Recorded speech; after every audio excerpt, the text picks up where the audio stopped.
আসসালামু আলাইকুম ওয়া রাহমাতুল্লাহি ওয়া বারাকাতুহু। ইন্নাল হামদালিল্লাহি ওয়াহদা ওয়াসসালাতু ওয়াসসালামু আলা মান লা নাবিয়্যা বা'দা আম্মা বা'দ। সম্মানিত উপস্থিতি, আমরা জানি মহান আল্লাহ তাআলা আমাদের উপর দয়া করে মায়া করে বড় পাপ তাওবা করলে ক্ষমা করে দিবেন, আর ছোট ছোট পাপ বেশ কিছু আমল করলে তিনি ক্ষমা করবেন।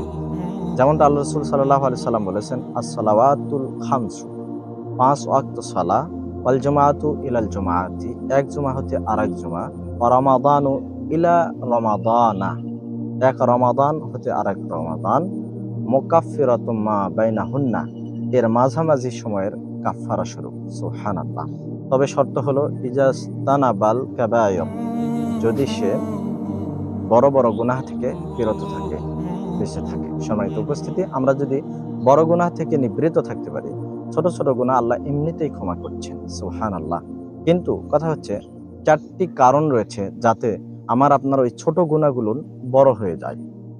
১ নাম্বার মনে রাখবেন, ছোট গুনাহ যদি বারবার করতে থাকা হয়, ছোট গুনাহ যদি বারবার আমরা জেনে শুনে করি, তাহলে সেটা আর ছোট থাকে না, সেটা বড় হয়ে যায়।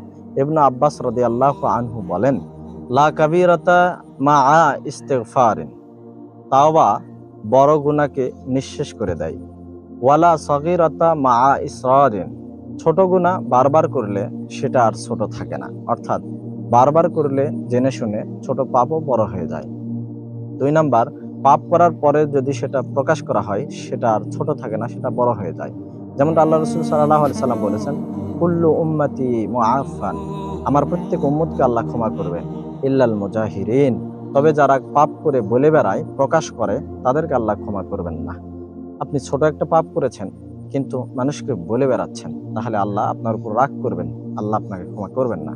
৩ নাম্বার, গুনাহকে ছোট জ্ঞান করা, অর্থাৎ গুনাহ করছেন আর ছোট মনে করছেন যে এটা ছোট গুনাহ, কোনো সমস্যা নেই, তখন সেই গুনাহ আর ছোট থাকে না, সেটা বড় হয়ে যায়।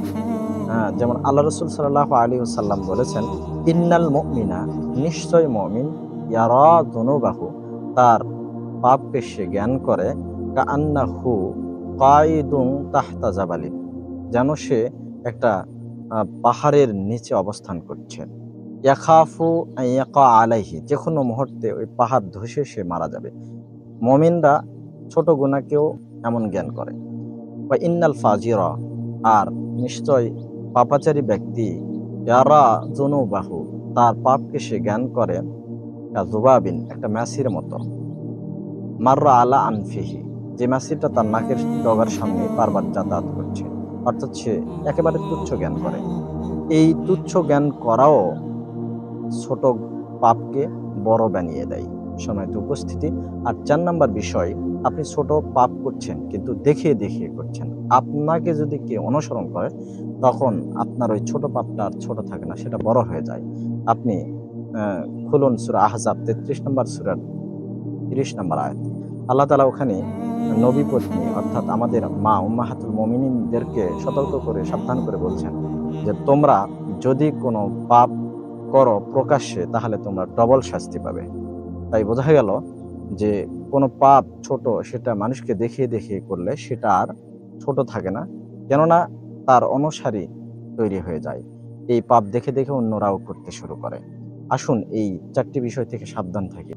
আল্লাহ তাআলা আমাদেরকে ছোট বড় সকল পাপ থেকে নিবৃত থেকে জীবন পরিচালনার তৌফিক দান করুক। আমিন। ওয়া আখিরু দাওয়ানা আনিল হামদুলিল্লাহি রাব্বিল আলামিন। আসসালামু আলাইকুম ওয়া রাহমাতুল্লাহি ওয়া বারাকাতুহু।